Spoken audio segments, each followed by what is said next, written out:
Capítulo 11. Estaba entonces enfermo un hombre llamado Lázaro, el cual era de Betania, el pueblo de María y de su hermana Marta. Esta María, cuyo hermano Lázaro estaba ahora enfermo, era la misma que derramó el perfume sobre el Señor y le secó los pies con sus propios cabellos. Así que las hermanas enviaron a Jesús el siguiente recado: Señor, aquel a quien amas está enfermo. Cuando Jesús oyó esto, dijo: Esta enfermedad no es mortal, sino que es para gloria de Dios, a fin de que el Hijo de Dios sea glorificado por medio de ella.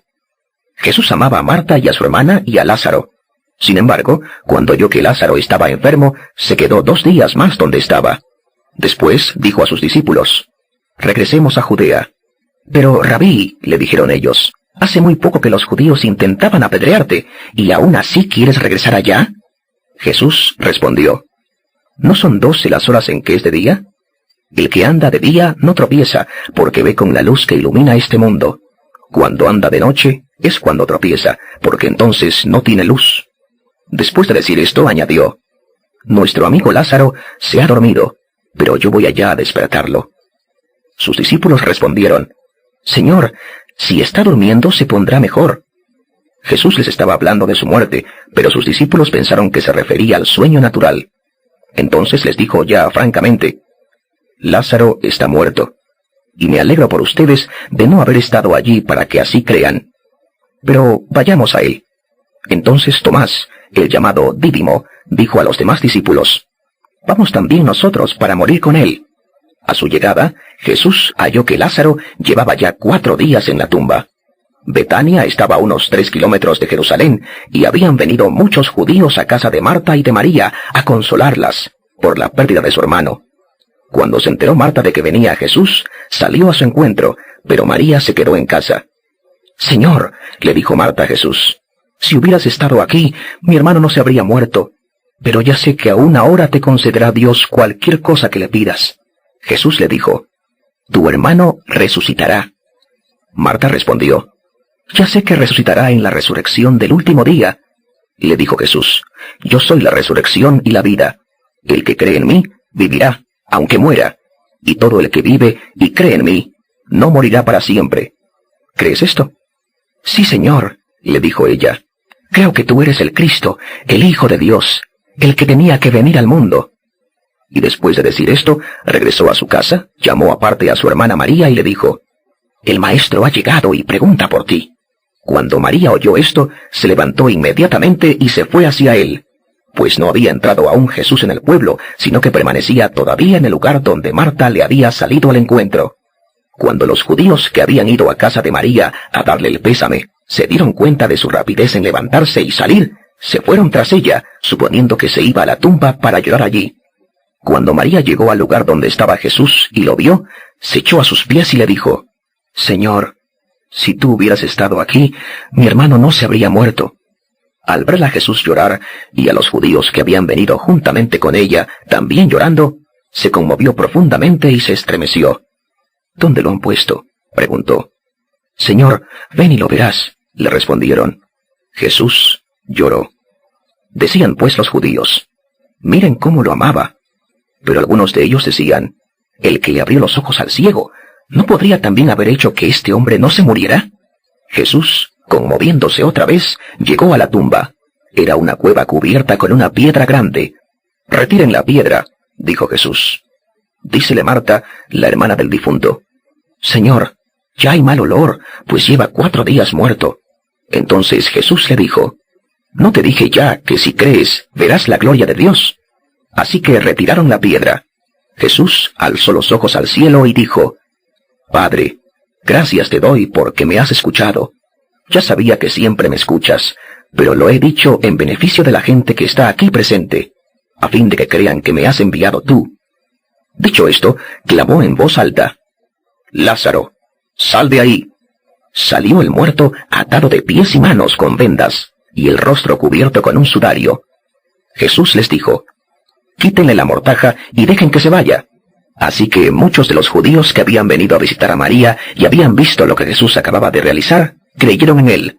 Pero algunos de ellos se fueron a los fariseos y les contaron lo que Jesús había hecho. Entonces los jefes de los sacerdotes y los fariseos convocaron una reunión del Sanedrín. ¿Qué hacemos?, se decían, porque este hombre está realizando muchas señales milagrosas. Si lo dejamos continuar así, todos creerán en él, y vendrán los romanos, y destruirán nuestro lugar y nuestra nación. Entonces uno de ellos, llamado Caifás, que era sumo sacerdote aquel año, les dijo: ustedes no saben nada en absoluto, y no tienen en cuenta que es preferible que muera un solo hombre en bien del pueblo, y no que perezca toda la nación. Esto no lo dijo él por su propia iniciativa, sino que, como era sumo sacerdote aquel año, profetizó que Jesús había de morir por la nación judía, y no solo por la nación, sino también por todos los hijos de Dios que estaban dispersos, para juntarlos y unirlos. Así que desde aquel día se pusieron de acuerdo para quitarle la vida. Por lo tanto, a partir de entonces Jesús ya no se presentaba en público entre los judíos, sino que se retiró a una región cerca del desierto, a un pueblo llamado Efraín, donde se quedó con sus discípulos. Cuando ya se acercaba el tiempo de la Pascua judía, subieron muchos de aquella tierra a Jerusalén para realizar sus ceremonias de purificación antes de la Pascua. Andaban buscando a Jesús, y mientras estaban por los lugares del templo, se decían unos a otros: ¿qué les parece? ¿Es que no va a asistir a la fiesta? Pero los jefes de los sacerdotes y los fariseos habían dado orden de que si alguno se enteraba dónde estaba Jesús, lo denunciara a fin de arrestarlo. Capítulo 12. 6 días antes de la Pascua llegó Jesús a Betania, donde vivía Lázaro, a quien Jesús había resucitado de entre los muertos. Allí se dio una cena en honor de Jesús. Marta servía a la mesa, y Lázaro era uno de los comensales que lo acompañaban. Entonces María tomó medio litro de perfume de nardo auténtico, un perfume caro, lo derramó sobre los pies de Jesús, y después lo secó con su propio cabello. Y la casa se llenó de la fragancia del perfume. Pero uno de sus discípulos, Judas Iscariote, quien más tarde lo iba a traicionar, objetó: ¿por qué no se vendió este perfume, equivalente al salario de un año, para darlo a los pobres? Esto lo dijo no porque se interesara por los pobres, sino porque era un ladrón, y como era el que se encargaba del dinero, acostumbraba a sustraer para sí de lo que le entregaban. «Déjala que lo haga», respondió Jesús, «pues ha venido ahorrando este perfume para el día de mi sepultura. Siempre tendrán a los pobres entre ustedes, pero a mí no siempre me tendrán». Entretanto, una gran multitud de judíos se enteraron de que Jesús estaba allí, y acudieron, no por Jesús solamente, sino también para ver a Lázaro, a quien él había resucitado de entre los muertos. Así que los jefes de los sacerdotes planearon también matar a Lázaro, porque por causa de él, muchos de los judíos estaban yendo a Jesús y creían en él. Al día siguiente, la gran multitud que había venido para la fiesta, al enterarse de que Jesús se dirigía a Jerusalén, arrancaron ramas de las palmeras y salieron a su encuentro gritando: «¡Hosana! ¡Bendito es el que viene en el nombre del Señor! ¡Bendito es el Rey de Israel!». Jesús encontró un pollino y se montó en él, como dice la Escritura: «No temas, oh hija de Sión, mira que viene tu rey, montado en un pollino de burra». Al principio, sus discípulos no entendieron todo esto. Solo después que Jesús fue glorificado, se dieron cuenta de que estas cosas se habían escrito acerca de él, y de que le habían hecho estas cosas. Y la multitud que estaba con él había ido esparciendo la noticia de que él había hecho salir a Lázaro de la tumba, resucitándolo de entre los muertos. Mucha gente, al enterarse de que había hecho esta señal milagrosa, iba a su encuentro. Y los fariseos se decían entre sí: «Ya ven que no conseguimos nada. Miren cómo todo el mundo se va tras él». Había algunos griegos entre los que subían a adorar en la fiesta. Estos se acercaron a Felipe, que era de Betsaida de Galilea, con el siguiente ruego: «Señor, queremos ver a Jesús». Felipe fue a decírselo a Andrés, y Andrés y Felipe a su vez se lo dijeron a Jesús.